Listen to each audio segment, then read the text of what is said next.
Bonjour à tous, j'espère que vous allez bien. Bienvenue dans ce live métier en coulisses pour découvrir donc le métier de Marine qui est avec nous.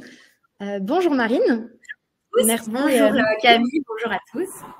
Enchantée, merci beaucoup d'avoir répondu oui pour donner 30 minutes de ton temps pour aider les autres. Bienvenue à tous, je vois qu'il y a pas mal de monde déjà en ligne, donc on a plus, on a plus de 25 participants là, donc j'espère qu'on va avoir plein de questions. Avant de commencer, je me présente rapidement. Donc, moi, je suis Camille, je travaille chez Chance et je suis heureuse aujourd'hui de découvrir donc, le parcours de Marine. Aujourd'hui, le but de cela, c'est que ce soit vraiment interactif. Donc, n'hésitez pas à poser toutes vos questions dans le chat. Je pourrai les poser ensuite à notre invité. Et d'ailleurs, du coup, pour commencer, en attendant que tout le monde se connecte, je vous propose de nous dire dans le chat un peu d'où vous venez, où est-ce que vous êtes actuellement, est-ce que vous êtes là par curiosité, est-ce que vous envisagez cette voie professionnelle ou autre. N'hésitez pas. Bonjour Cécile, bonjour Florent, bonjour Kao. Donc on a Florian qui est à Paris. Donc moi actuellement, je suis dans le sud-ouest de la France. Normalement, je suis à Paris, mais j'ai été rapatriée par ma famille. Voilà, c'est la joie des mois de mai-juin, en espérant qu'il y ait du soleil bientôt. On a une ancienne consultante en stratégie, génial, Bordeaux, mode, trop bien. Ok. Pas mal de monde. Toi, Marine, tu es basée où? Moi, je suis à Lyon. Ouais, j'allais dire, on va quadriller la France. Là, c'est bien. On a Nantes, on a l'autre côté. Ah, trop bien. On a Nantes. Ok, super. Bon, bah, c'est bien. On a pas mal de monde. On quadrille un petit peu. Ce que je vous propose, du coup, c'est de commencer. Donc, pour commencer l'introduction, pour celles et ceux qui ne connaissent pas Chance, nous, aujourd'hui, on est une communauté d'entraide professionnelle. On propose une méthode pour aider chacun à trouver sa place dans le monde du travail et donc dans la société. Pour ça, on a plusieurs programmes d'accompagnement. Donc, le plus connu, c'est notre bilan de compétences que tu as fait, du coup, Marine. Dans cette méthode, à un moment donné, justement, on vous propose d'aller vous confronter à la réalité des métiers. Donc, pour enlever les fantasmes, les idées reçues, positives, négatives, qu'on peut avoir sur des voies professionnelles. Donc, c'est assez puissant, il faut le dire. C'est assez impressionnant aussi à faire. L'idée, c'est qu'en entendant un ou une professionnelle parler de son métier, on se rend compte que si ça résonne, si ça nous enthousiasme, ça nous énergise, ou si on ne se projette pas du tout. Donc, c'est assez cool pour mettre en situation. C'est à peu près ce qu'on propose finalement dans ces live métiers. L'idée, c'est d'explorer ensemble plus de 50 métiers. Donc, aujourd'hui, on est avec Marine, qui est coach en stratégie pour entrepreneurs. Marine, du coup, pour commencer, est-ce que tu peux nous parler de ton parcours et de la façon dont tu es arrivée à ce poste ou à ce métier finalement? Alors, complètement. Rebonjour à tous. Donc, moi, à la base, j'étais pas forcément du tout prédestinée à l'entrepreneuriat. J'ai pas particulièrement d'entrepreneurs dans ma famille. On a plutôt des parcours en entreprise classique. Du coup, moi, à la base, j'ai un diplôme d'ingénieur. Ensuite, j'ai été directrice d'une prépa médecine. Vous savez, c'est les trucs qui préparent les étudiants pour le concours de la première année. J'ai fait ça pendant 7 ans. Ça a été hyper riche. J'avais beaucoup de responsabilités, beaucoup d'autonomie. Donc, ça a été très formateur. Et il se trouve qu'en fait, au bout de 5 ans, je commençais déjà un petit peu à tourner en rond. Mais moi, j'ai mis 2 ans avant de prendre la décision de faire un bilan de compétences. Et en fait, moi, ce qui s'est passé, c'est qu'il y a 2 ans, quand je suis rentrée de vacances, donc ça faisait 7 ans que j'exerçais ce métier-là, je me suis dit, là, Marine, en fait, c'est plus possible. J'ai été prise d'une angoisse du 15 août, mais infernale. Et en fait, je me suis dit, bon, là, ça fait déjà 2-3 ans que tu te dis que tu vas arrêter ce job parce que tu t'épanouis plus. Donc, prends les choses en main. Et comme j'ai expliqué à Camille, en fait, moi, les décisions, ça fait souvent qu'un tour dans ma tête. Donc, en une semaine, j'avais pris la décision que j'allais trouver la solution pour partir de ce job-là. Et c'est comme ça que j'ai découvert Chance. Et je pense qu'à force de chercher des bilans de compétences, j'ai trouvé Chance en sponsorisé sur Instagram. Et j'ai bien aimé la communication, j'ai bien aimé les programmes. Et c'est comme ça que je me suis retrouvée du coup en bilan de compétences. Et dans le bilan de compétences, alors je dirais pas que je savais déjà que j'allais devenir entrepreneur. J'hésitais justement entre le consultant en stratégie en cabinet de consulting ou à mon compte. Et donc ça a été un peu pendant tout le long du parcours l'hésitation entre les deux. Donc j'ai fait les fameux entretiens exploratoires aussi avec des gens qui travaillaient en cabinet.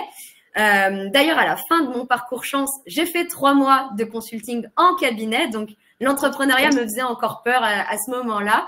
Et en fait, ça m'a pas du tout plu. Je me suis dit, oula, c'est pas du tout ce que j'ai envie de faire. La boîte était top. Je pense que je rêvais énormément de travailler pour ce cabinet-là. Et du coup, bah, j'ai été aspirée par ce truc. J'avais besoin de retrouver un climat de travail qui me plaisait, des horaires qui me plaisaient, une flexibilité aussi. Donc, j'ai été aspirée par ça. Mais pour le coup, je me suis retrouvée dans un truc où la mission, vraiment, la mission du quotidien ne me plaisait pas. Et là, je me suis dit, bon, Marine, ça fait 3 ans que tu tournes autour du pot. Tu as essayé la version salariée du truc. Donc maintenant, lance-toi. Et c'est comme ça que je suis arrivée en fait à me lancer dans l'entrepreneuriat. Et j'étais aidée aussi par le fait que mon copain avait lancé sa boîte 2 ans avant. Du coup, ça faisait 2 ans que je savais ce que c'était, 2 ans que je le conseillais un peu au quotidien aussi, où je me suis dit, bon, les conseils que tu lui donnes, ça a l'air de marcher. Au-delà de ça, la vie qu'on a ensemble, la vie qu'il a lui, le quotidien, moi, c'est quelque chose qui me parle. Et donc, c'est ça aussi qui m'a inspirée à me lancer et à faire que je crée l'entreprise. Du coup, il y a 1 an, ça fait 1 an et quelques jours aujourd'hui. Ok, super, merci beaucoup.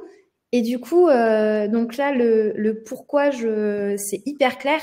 Actuellement, tu travailles donc avec des entrepreneurs. Tu travailles sur toute la France ou seulement à Lyon? Alors, moi, j'ai eu ce truc aussi de quand j'ai quitté ma boîte, je ne pouvais plus supporter l'idée de travailler entre 4 murs. C'était vraiment un énorme blocage pour moi. Je voulais pouvoir bosser de chez moi, de l'extérieur, etc. Donc aujourd'hui, je travaille 100% en visio. Donc je travaille avec des Lyonnais même en visio, avec des gens qui vivent aussi dans d'autres pays. J'ai des Suisses et j'ai des Belges, donc ça c'est trop bien. Et voilà, moi l'idée c'était vraiment de pouvoir transmettre, mais de pouvoir avoir vraiment mon rythme de travail. Et souvent, on dit oui, je vais me mettre à mon compte. Comme ça, entre guillemets, je serai plus chill, ce sera plus tranquille. Mais en fait, c'est pas une idée d'être plus tranquille, c'est juste une idée de si je veux travailler à 6 heures du matin, je travaille à 6 heures du matin. Si je veux travailler à 22 heures, je travaille à 22 heures. Si je veux aller chez le coiffeur en plein milieu de semaine plutôt que le samedi, je le fais. Donc, je dirais que c'est plus une question de flexibilité au quotidien que réellement de charge de travail. Parce que non, quand on se lance, faut pas se mentir, on travaille beaucoup. Non, je comprends tout à fait. Et c'est pas faux. Merci beaucoup. On a une première question qui est une question de Cécile qui te dit tu as fait le bilan de chance en étant encore en poste ou est-ce que c'est suite au bilan que tu t'es lâché entre parenthèses pour aller sur un poste de consultant? Oui, alors super bonne question. Moi là comme ça, alors aujourd'hui on dirait que je suis très à l'aise et tout, mais j'étais une énorme flippée parce que donc du coup j'avais un poste de direction avant, donc j'avais un confort financier et matériel qui était quand même là, et du coup j'avais très peur de me lancer, j'avais très peur de changer de job. Je me souviens d'entretiens avec ma coach chance où vraiment elle m'avait fait faire un budget, elle m'avait dit Marine, écris toutes tes dépenses et rends-toi compte réellement de ce que tu dépenses et de ce que tu as réellement besoin. Et vraiment, moi, j'avais un énorme blocage financier au démarrage. Donc oui, j'ai fait le bilan chance en parallèle de mon poste. Et quand j'ai été acceptée, quand ma candidature a été retenue pour le poste dans le cabinet de consulting, du coup, j'ai annoncé mon départ et ça s'est fait assez rapidement. Pour le coup, mon entreprise a été assez cool là-dessus et ça s'est bien goupillé. Ok, super, merci beaucoup. Et du coup, Florian te demande comment tu as décidé de te lancer dans le conseil aux entrepreneurs et pas sur un autre sujet. Alors, je t'avoue que je pense que ça s'est fait un peu naturellement, dans le sens où en fait, je me suis rendu compte, tu vois, j'ai commencé à aider mon copain un peu au quotidien, et en fait, je me rendais compte que c'était naturel pour moi, et qu'en fait, les conseils que je donnais, je prenais pas 1000 ans à me dire oh là là, comment il pourrait faire, etc. Donc c'était quelque chose d'assez naturel et fluide. Donc je pense que c'est comme ça au démarrage que ça m'a orientée. Ensuite, je me suis dit bon. C'est ton copain, c'est bien, sauf qu'on parle pas à son copain comme on parle à des clients.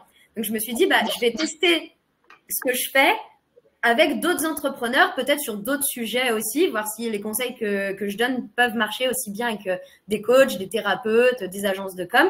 Et j'ai commencé en fait à faire gratuitement. Donc c'est un peu la version exploratoire mais de l'entrepreneuriat, dans le sens où j'ai proposé à des gens de les coacher gratuitement l'été dernier pour en gros me faire la main. Et en fait, le truc, c'est qu'au démarrage, quand je me suis lancée, ce qui ressortait de ma personnalité et de mon bilan, c'est en gros, t'es quelqu'un qui sait communiquer, qui est très carré, qui est très structuré et qui aide les gens à structurer leurs idées, leurs pensées. Donc au démarrage, quand je suis partie, J'étais un peu en mode, je vais aider les entrepreneurs à sortir du brouillard mental, à leur faire des plans d'action. Enfin, j'avais voilà le côté très ingénieur, etc. Et en fait, ce qu'il y a de bien avec l'entrepreneuriat, c'est que il y a pas de limite.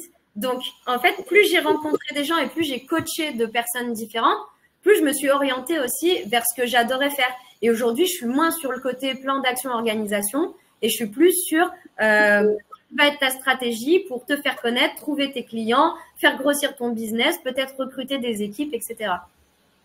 Ok, génial, merci beaucoup. On a une question de Colline qui nous demande comment est-ce que tu as commencé à trouver tes clients? Est-ce que cela passe par de la communication digitale, du démarchage? Comment est-ce que tu t'y prends? Oui. En vrai, alors, s'il y a un truc à retenir, enfin, le conseil, et ça marche encore aujourd'hui au quotidien, c'est de pas réfléchir 1000 ans, mais surtout d'agir. Donc, quand vous avez une idée, en fait, c'est pas de partir bille en tête en se disant, bon, alors cette idée, je vais la développer jusqu'à ce qu'elle soit parfaite et après, je communiquerai dessus. C'est de communiquer sur cette idée dès le départ, dès son émergence, pour que vous ayez ensuite des réponses ou des retours et qu'on vous dise, ok, cette idée-là, elle est intéressante, donc je vais la développer. Sinon, c'est le coup, vous allez développer une idée qui n'intéresse que vous et qui après ne va pas être soutenue. Et donc, c'est ce qui va faire que vous allez galérer à trouver des clients. Pour répondre à ta question de comment j'ai fait pour trouver mes premiers clients, au début, j'ai fait beaucoup de gratuits en fait. J'ai fait des coachings gratuits. Moi, déjà, ça me rassurait. Ça me permettait d'avoir des avis. Donc, je récupérais des avis Google à chaque fois que je faisais un coaching gratuit. Ça m'a permis aussi de commencer à écrire sur LinkedIn. Moi, dès le début, je pense que je me suis lancée, je crois, autour du 10 juin. Le 13 juin, j'étais déjà en train de commencer à communiquer sur LinkedIn sur ce que je faisais. Alors oui, c'était pas parfait. J'avais pas l'engagement et les interactions que j'ai aujourd'hui. Mais en fait, on en revient à l'action. C'est vous vous lancez dans l'entrepreneuriat. Le but, c'est d'arriver à vous faire connaître pour qui vous êtes et pour ce que vous faites. Et donc, du coup, ça, faut en parler quand même rapidement pour que les gens, déjà, vous identifient comme la personne référence sur tel ou tel sujet. Donc, comment j'ai fait pour trouver mes clients? Donner du gratuit. Ensuite, communiquer beaucoup et régulièrement. Surtout plus régulièrement que beaucoup, d'ailleurs. Au début, je faisais 3 posts par semaine sur LinkedIn. Aujourd'hui, j'en fais 5, mais parce que je me suis fait la main. 3 posts sur LinkedIn et ensuite de ça, créer du lien. C'est un peu comme dans la vraie vie, que vous fassiez de toute façon de la prospection physique ou du digital.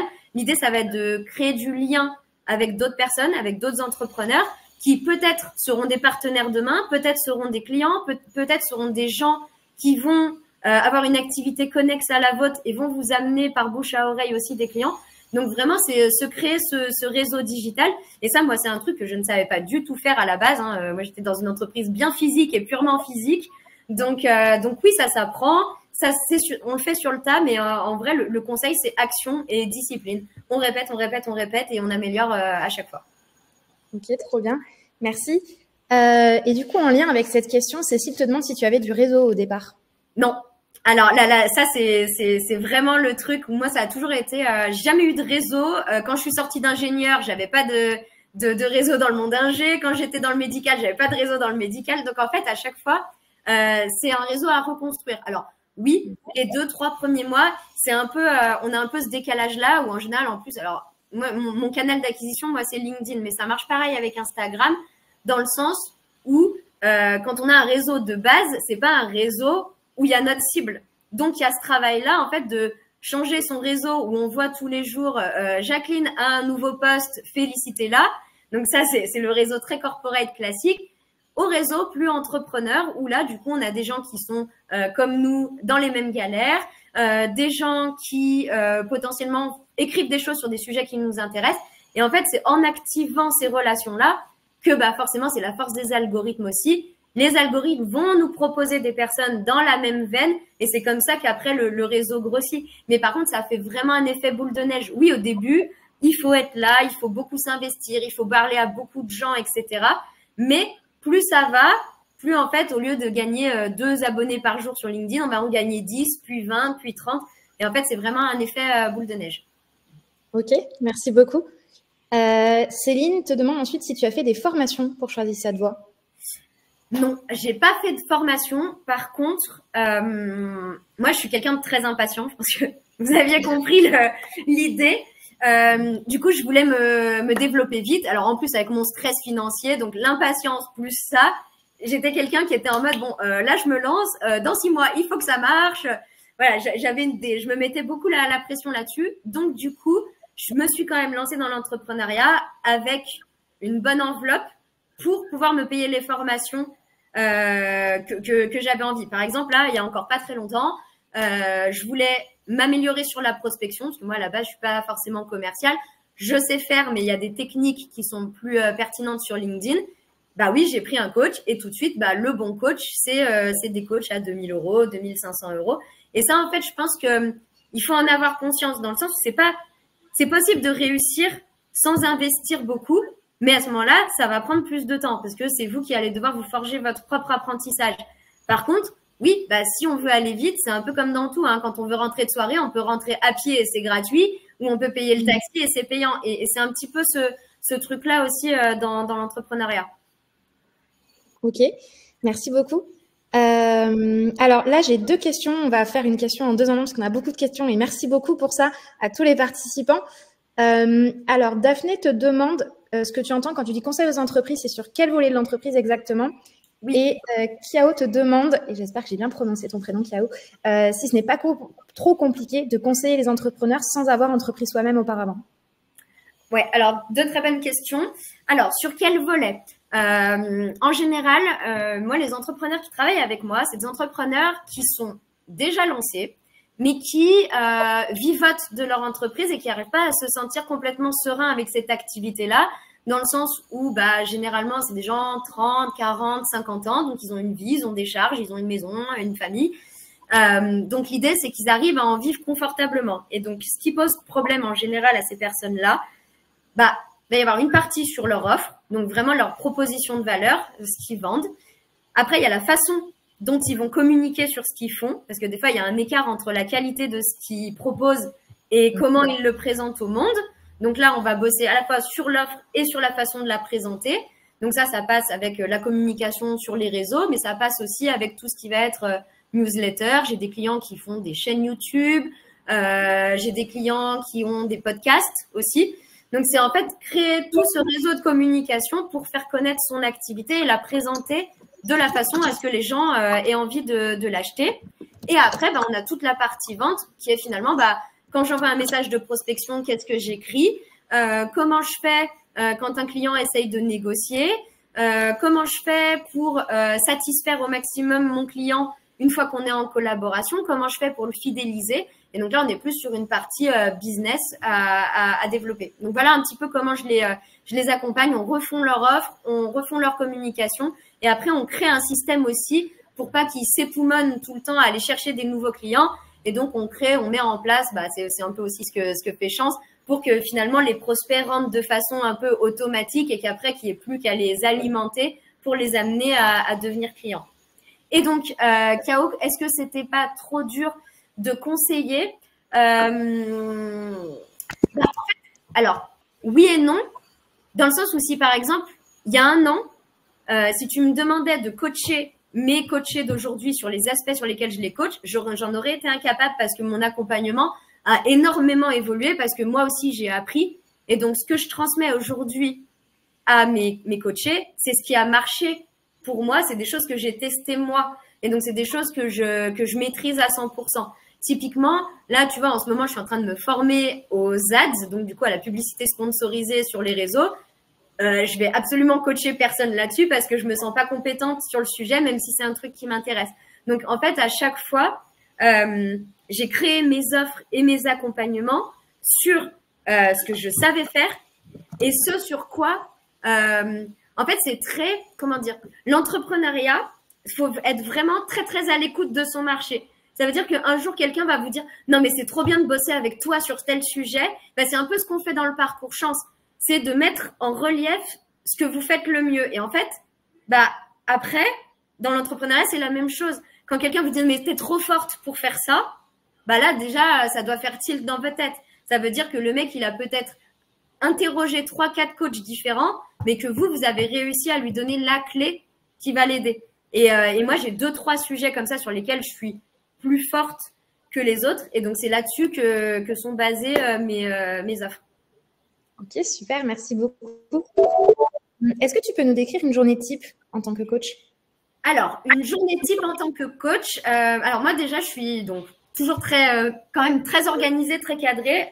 Tous les entrepreneurs sont pas comme ça, mais globalement, les entrepreneurs rentables qui réussissent ont quand même une routine. Le truc de l'agenda libre, où en fait, je me lève le matin et je sais pas trop ce que je vais faire et ce sur quoi je vais focaliser mon énergie, c'est rarement rentable parce que en fait, on a des objectifs, mais ils se matérialisent pas dans le concret. Donc moi, à quoi ça ressemble? 9h, 10h30, je suis sur LinkedIn tous les jours. C'est mon canal d'acquisition, donc c'est là où je trouve mes clients. Donc c'est normal que j'y passe beaucoup de temps. Ensuite, en général, je cale un coaching client à 11h. 11h, c'est trop mon heure. Donc 11h, en général, j'ai des coachings clients. En général, j'ai 1 à 2 coachings clients par jour. J'essaye de ne pas avoir plus que moi. Au-dessus de 2 coachings par jour, je commence à être fatiguée vu que ça me demande énormément de concentration. Donc ça, en général, c'est ma matinée. Et l'après-midi, soit je prospecte, donc je fais des petits calls de prospection de 20 minutes, soit je crée mes newsletters. J'ai une newsletter, ça me prend une journée par semaine de le faire, donc j'étale ça. Soit je réponds à mes clients, parce que j'ai du suivi client par WhatsApp, téléphone, etc. Donc je gère mes clients. Et en fait, après, je gère mon propre business à moi. Donc, c'est mes posts LinkedIn, répondre aux commentaires LinkedIn, interagir avec potentiellement des partenaires. Là, en ce moment, j'ai envie de faire des conférences dans des incubateurs. Donc là, la semaine prochaine, j'ai un créneau, contacter les incubateurs, travailler sur mes offres, retoucher mes pages de vente. Après, ça concerne vraiment mon propre business à moi. D'accord. Ok, merci beaucoup. Alors moi, j'ai une question de moi à toi. Quelles ont été tes rencontres marquantes, du coup, des rencontres qui finalement t'ont amené à cette réflexion-là et à faire ce métier?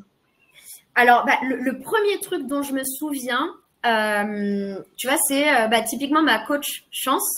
Je me souviens une fois, donc je lui expliquais un peu comment j'étais, ce que j'aimerais faire et tout. Et elle me dit, mais en fait, Marine, t'es une débroussailleuse. Et sur le coup, ça m'interpelle.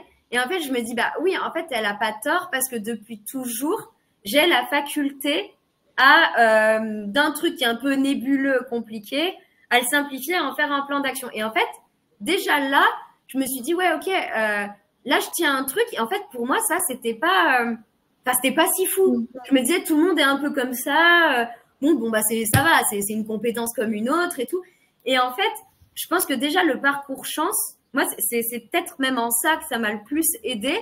C'est à prendre conscience finalement de ma spécificité, de mon unicité vis-à-vis de mes compétences, parce que pour moi, en fait, tout ce que je faisais, c'était totalement à la portée de tout le monde. Donc ça a été un premier truc.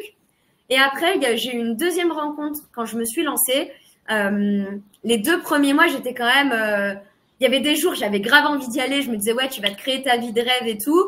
Et puis le lendemain, je me disais, non, mais Marine, tu réussiras jamais à retrouver le confort de ta vie d'avant, etc. Et en fait, j'oscillais tout le temps entre ces 2 états-là. Et je me suis dit, bon, là, en fait, tu peux pas rester dans ce truc-là. Si tu continues d'osciller comme ça moralement, jamais tu vas justement te créer ta vie de rêve. Et donc, je me suis dit, bon, maintenant, tu vas être déterminée à créer cette vie de rêve. Et donc, je me suis fait accompagner. J'ai eu un coach, je suis allée en coaching en extérieur, je suis allée marcher sur les collines d'Annecy, c'était génial. Pendant 4 heures avec 2 coachs, justement. Et ça m'a permis justement de recalibrer en fait mon mental, mes croyances, tout ça, pour être 100% déterminée à réussir et à me dire, tant pis, même si c'est dur, en fait, de me raccrocher à mon objectif et ce qui fait sens pour moi, pour retrouver la motive, même les jours où c'est compliqué, parce que oui, il y en a. D'accord. Trop bien. Merci beaucoup. Là, j'ai quelques questions qui sont très pratico-pratiques. Et moi, j'aime bien ce genre de questions. Ça représente vraiment la réalité du métier. On a Marion qui te demande si tu factures à l'heure tes clients et comment est-ce que tu as réussi à déterminer tes tarifs. Et ensuite, on a Mélissa qui te demande au bout de combien de temps tu as réussi à en vivre. Oui. Alors, surtout pas à l'heure. Si je vous donne un conseil, ne facturez jamais à l'heure. Parce que pourquoi quand on est dans l'entrepreneuriat, en fait, vous n'allez pas travailler chacune de vos heures. C'est pas comme quand on est dans le salariat où on peut se dire, je suis payé 20, 30, 40 euros de l'heure. Et en fait, vous travaillez finalement chaque heure. Vous, quand vous êtes dans l'entrepreneuriat et que vous faites du coaching, bah, en fait, vous allez peut-être être en coaching en face à face avec le client seulement 10, 12 heures par semaine. C'est déjà beaucoup, 12. Donc, en fait, ce qui inclut dans un prix à l'heure, c'est votre préparation, c'est votre communication, c'est finalement vos jours de congé, etc. Et donc, en fait, vous ne pouvez pas facturer à l'heure parce que sinon, dans votre tête, vous dites oui, je vais facturer 50, 60 euros de l'heure. 50, 60 euros de l'heure, l'URSSAF passe, il reste 25. Ben, je vous assure que 25 euros de l'heure, vous ne vivez pas. Donc, c'est un truc vraiment c'est un switch mental hein, qui est complètement différent.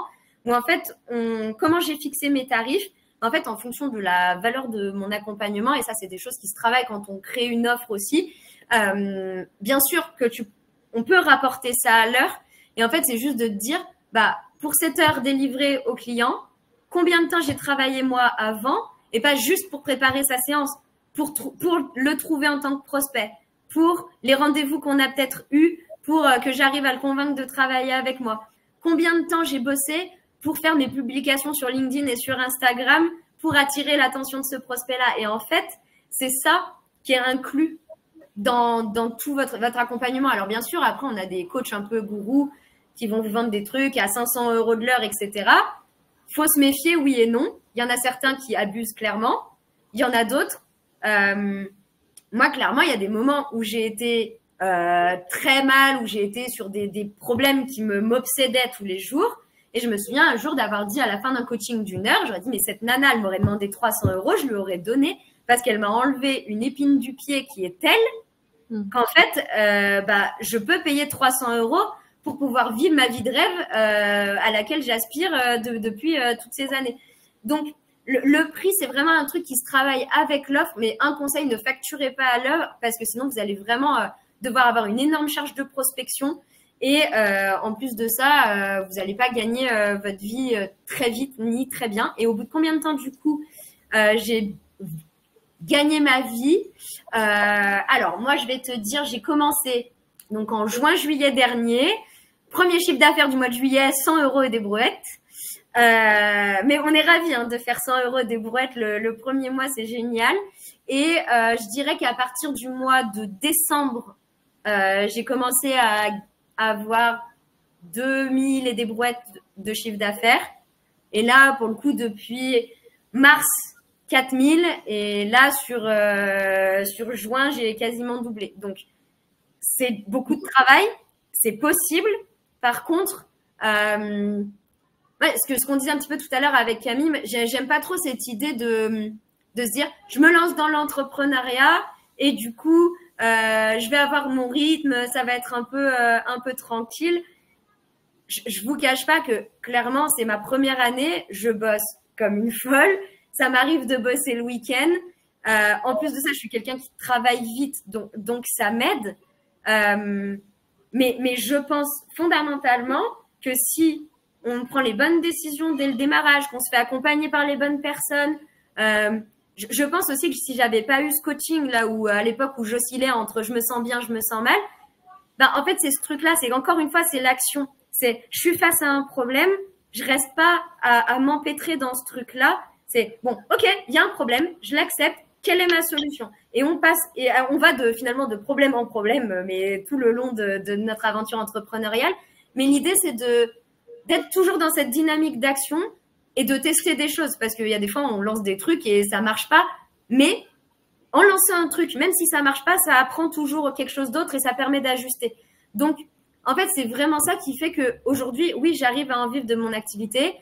Si je me revois il y a 1 an, aujourd'hui je suis beaucoup plus sereine, je me dis ouais ok c'est bon Marine, tu peux respirer, tu vas pouvoir retrouver ton rythme de vie, URSSAF pas URSSAF, j'ai pas trop peur que ça tombe dans tous les cas.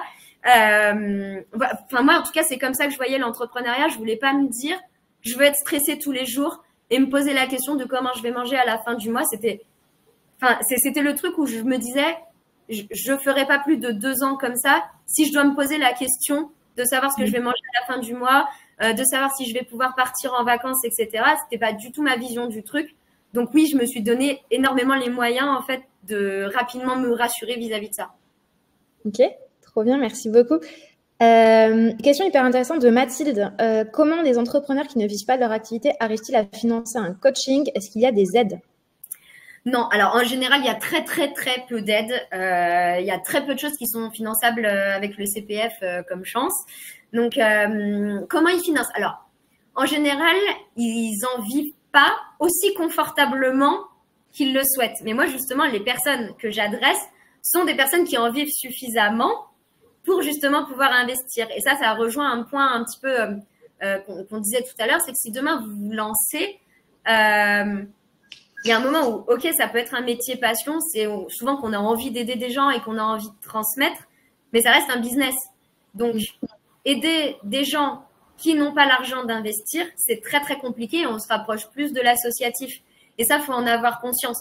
Dans le sens où là, moi, si j'allais, je sais pas, si ma mission, c'était de sauver les boîtes qui crèvent, c'est hyper beau sur le papier.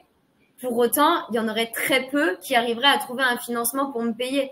Et il y a un moment où oui, malheureusement, il faut penser un minimum à soi parce que sinon, votre activité, elle n'est pas pérenne et en fait, c'est vous qui vous retrouvez à abandonner, quoi.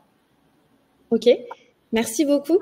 Je vois que Magali est en train de taper. On va prendre 2 autres questions et après, on arrêtera les questions puisqu'on est un petit peu en train de dépasser le délai. Et merci pour ça, c'est génial. Je reste dispo pour ceux qui veulent m'ajouter sur LinkedIn, vous m'envoyez des messages.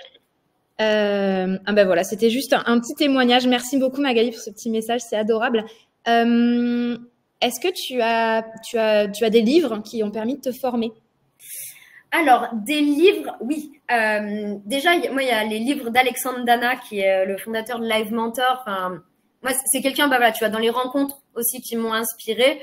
En plus, j'ai eu la chance de le rencontrer en vrai et tout. Alexandre Dana, c'est le fondateur de Live Mentor, qui est une grosse école de formation pour entrepreneurs. Donc là, on n'est pas dans du coaching personnalisé, on est vraiment dans apprendre les bases dans l'entrepreneuriat. C'est une très bonne formation que j'ai suivie aussi. Et lui, il a écrit 2 livres. Il y a la méthode Live Mentor et il y a un truc sur plus le bien-être des entrepreneurs qui est plus orienté santé mentale. C'est 2 super bouquins. En plus, il y a des petits exercices dedans. Moi, j'adore tout ce qui est concret et pratique. Donc, vous pouvez y aller. Et après, pour tous ceux qui sont moins dans la réflexion de est-ce que je me lance, etc., mais plus je vais me lancer, quelle va être mon offre, comment il faut, justement sur les questions de tarifs, comment il faut que je me présente aux gens. Il y a le livre d'Alexandre Hormozy, qui est un entrepreneur américain et qui s'appelle 10 million, donc juste 100 et 1 dollar offers. Et donc, il est traduit en français. Et ce livre-là, c'est vraiment, enfin, c'est la Bible de comment on fait pour créer une offre qui se vend régulièrement sans qu'on soit là à faire le vendeur de tapis et à s'acharner à trouver des prospects, des clients en permanence. Ok, merci beaucoup. Hyper clair. Alors moi, j'ai quand même une question pour toi relative à Chance. Chez Chance, on estime que le sens professionnel, ça passe par le fait de trouver ces 4 piliers, tu le sais, donc métier, finalité, environnement et impératif personnel. Aujourd'hui, quel sens est-ce que tu trouves à ta vie professionnelle? En fait, je trouve ça trop bien. Et tu vois, quand j'ai préparé le live et que j'ai vu un peu les questions qui étaient posées, je me suis dit, mais oui, en fait, c'est aussi ce que je dis à mes clients. Et en fait, le lien entre ce que j'ai fait dans Chance et comment je travaille aujourd'hui avec mes clients, il est énorme dans le sens où il y a le sens qu'on donne à sa mission pure et dure et il y a le sens de l'entrepreneuriat pour soi.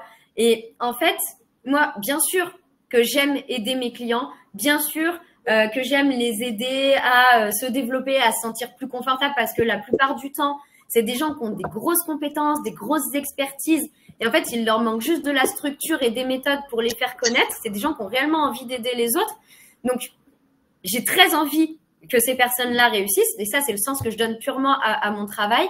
Pour autant, il y a aussi le sens que je donne à moi-même et à cette vie-là, dans le sens où aujourd'hui, à chaque fois que je travaille dehors, potentiellement assise sur un transat avec mon chien à côté, je me dis, mais quand même, quelle vie tu t'offres et c'est trop bien. Du coup, mon copain est entrepreneur aussi, mais du coup, quand on part tous les deux en milieu de semaine bosser dans le fin fond du trou du cul du monde pour être tranquille, on se dit, là, on est loin du bureau classique.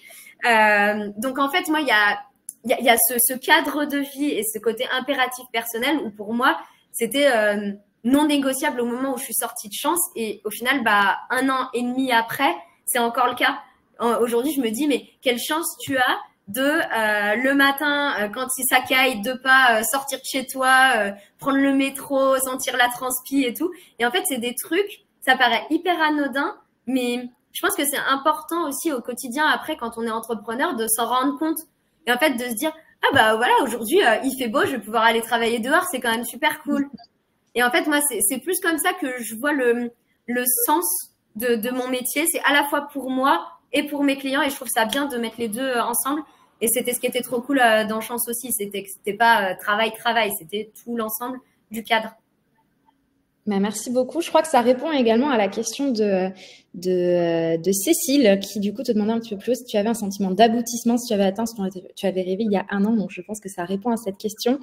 Dernière question, parce que je trouve que c'est une question intéressante et ensuite on conclura ce live. Est-ce que tu as pu compléter ton démarrage d'activité par une activité salariale? Non. Est-ce que tu as eu envie de le faire? Non, j'ai pas fait ce truc-là parce que du coup, moi, j'ai eu la chance, vu que ça faisait 7 ans que j'étais dans mon entreprise, je suis partie avec une rupture conventionnelle. Donc, non, je suis repartie vraiment de zéro. Mais en soi, enfin, je pense que faut aussi se laisser le temps. J'ai l'impatiente qui dit ça. Mais clairement, moi, il y avait ce truc-là où, en fait, au début, j'étais là, mais je brasse, je fais plein de trucs et tout, et ça prend pas. Donc, et en fait, quand on est impatient, c'est très dur. Mais un jour, quelqu'un qui m'a dit, Marine, en fait, là, dis-toi que tu plantes des graines, et les graines, pour germer, il leur faut quelques mois. Et en fait, c'est exactement ce truc-là qu'il faut aussi se dire dans l'entrepreneuriat. C'est que oui, faut passer à l'action. Faut pas non plus être tout le temps à se lamenter. Ah, mais c'est dur. Ah, mais oui, c'est dur. Maintenant que tu le sais, passe à l'action. Et oui, il y a des jours où, en fait, il y a des jours sans. Mais en fait, avec le temps, bah, juste, au lieu de dire, ah, c'est un jour sans, je vais tout arrêter, je vais tout plaquer, je vais arrêter et puis je vais aller me morfondre. Ça, on dit juste, bah, c'est un jour sans, là. Et puis voilà, et on laisse passer la journée. Le lendemain, ça va mieux. Ok, merci beaucoup. Merci à tous. On va conclure ce live et ces questions. Merci à tous pour vos questions. 30 minutes, on va dire 40 minutes, ça passe vite. N'hésitez pas vraiment à poser vos questions directement à Marine. Marine, si tu souhaites et si tu es d'accord, évidemment, transmettre ton adresse mail dans ce chat aux gens pour qu'ils puissent te poser des questions directement. N'hésite pas. Moi, je tiens à vous remercier de la part de Chance et pour votre temps précieux, pour toutes les informations, Marine, que tu as partagées avec nous aujourd'hui. Je tiens aussi à vous partager l'initiative 3 minutes pour les autres qu'on a lancée début mai, qui a pris un impact énorme, qui est cette vague de solidarité dans le monde professionnel. L'idée, c'est d'apporter un coup de pouce à une personne qui en a besoin. Je vais vous mettre le lien dans le chat. N'hésitez pas à vous inscrire. Voilà, ça prend 3 minutes dans votre journée. Vous pouvez aider quelqu'un à évoluer dans son monde professionnel, à rencontrer des gens, à travailler son CV, à lui donner des conseils. Nous, on est là pour ça. Merci tout le monde pour votre présence. Merci Marine pour ton temps. Et c'est tout pour nous aujourd'hui. Je vous souhaite à tous une très très bonne journée. Et Marine, je te dis à bientôt. Oui, merci à toi en tout cas. Merci à tous. Au revoir.